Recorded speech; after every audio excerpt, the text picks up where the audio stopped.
Analyse de la situation, dispensation du paracétamol chez les mineurs.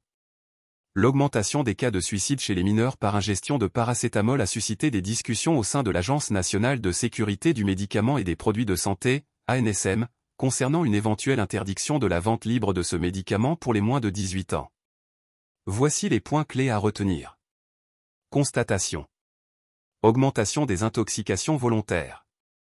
Le nombre de cas d'intoxication volontaire par ingestion de paracétamol chez les moins de 18 ans a doublé entre 2019 et 2022, selon le Centre antipoison de Nancy, avec une stabilité des chiffres en 2023.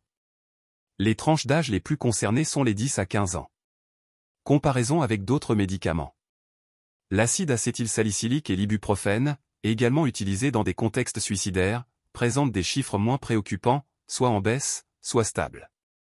Réflexion sur l'interdiction de la vente libre. Impact potentiel de l'interdiction. Le comité scientifique permanent de l'ANSM estime qu'une interdiction de la vente libre du paracétamol aux mineurs pourrait ne pas réduire le nombre de suicides, se basant sur l'augmentation des intoxications en 2020 malgré les restrictions de délivrance. Il craint également que cette interdiction puisse pousser les jeunes à se tourner vers des substances plus dangereuses. Difficultés pratiques. Les pharmaciens pourraient avoir du mal à identifier l'âge des mineurs lors de la délivrance.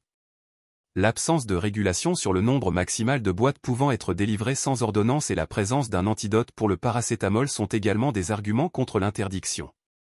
Conclusions et recommandations.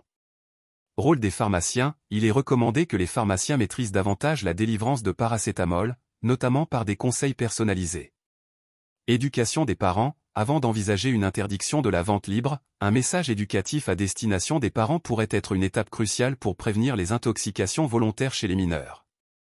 Mesures passées, limitation du conditionnement à 8 grammes par boîte dans les années 1980 et sécurisation de la dispensation de paracétamol en 2022 par l'assurance maladie. Perspective. La question de la vente libre du paracétamol chez les mineurs reste complexe. Une approche équilibrée, mêlant prévention, éducation et régulation, semble être privilégiée par les autorités pour éviter des conséquences indésirables tout en s'attaquant à ce problème de santé publique.